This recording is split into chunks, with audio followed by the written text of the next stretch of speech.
And turning to a hospital further north, it's been 15 years since Englewood Hospital pioneered bloodless medicine and surgery, a technique proven to reduce infections and save lives.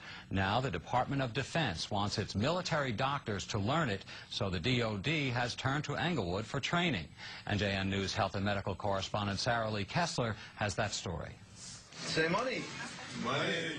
Englewood Hospital and Medical Center is celebrating a major achievement. It's been awarded a nearly $4.7 million Defense Department grant to teach military doctors what it knows about bloodless medicine and surgery.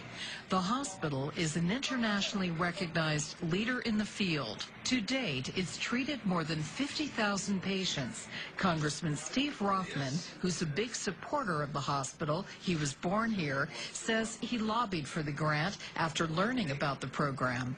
A light bulb went off in my head, and I said, wow, this is something that our military could use to save the lives of our men and women on the battlefield. We'll use a cell saver now. Englewood developed its bloodless approach 15 years ago to serve a Jehovah's Witness community that would not accept blood. It's been used for everything from gastric procedures to cardiac bypass surgery. Proponents say going bloodless promotes healing, reduces infection, and saves lives. It reduces exposure of patients to bank blood, which is associated with negative outcomes. How do you think this will help on the battlefield?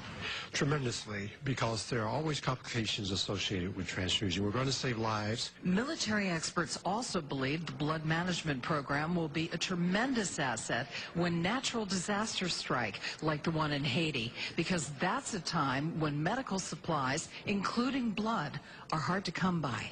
We should use transfusion as the last resort. Dr. Aryeh Shander is founder and executive medical director of Englewood's Bloodless Medicine Program.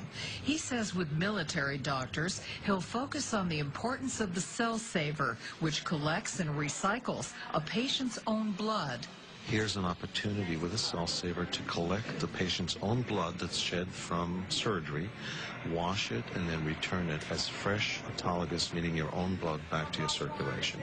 The hope is that bloodless medicine will improve survival rates for wounded soldiers. Sarah Lee Kessler, NJN News, Englewood. Innovation often comes where we least expect it. We said, why are they doing okay without blood? 14 years ago, a group of Jehovah's Witnesses asked Englewood Hospital to develop a system where they could have surgery without blood transfusions, which is forbidden in their religion. We saw a year after practicing this way that the witness patients were getting complex surgery and medical care without using blood. The hospital created the Institute for Patient Blood Management after research began showing that performing surgeries without blood transfusions, known as bloodless surgery, eliminated many complications. Instead, patients just have to have a strong blood count. Bloodless medicine utilizes technologies such as oxygen therapy and blood recycling that can help minimize blood loss and also enhance the blood supply. On Friday, the hospital's institute got a boost with $4.69 million in federal funding to train military and civilian physicians in bloodless medicine and surgery. The lower cost of performing surgery without transfusions made it a particularly appealing government program. When one can reduce complications, reduce infections, reduce durations in the hospital, reduce mortality as a result of surgeries, and save money at the same time, that's a grand slam. The program will be run through the U.S. Army and aims to help Army doctors become less dependent on blood supplies in war zones or trauma situations. The complication list is very long, and so we only want to use blood transfusion as a last resort. As the Institute uses bloodless medicine for more varied surgeries, the hope is that it will soon become the standard method. Bloodless medicine and surgery can be applied across the board to transplantation, to trauma, to anything else. Now with a larger platform to spread the new methods across the globe. In Englewood, Allie Rosen for your New Jersey News Now on New York One.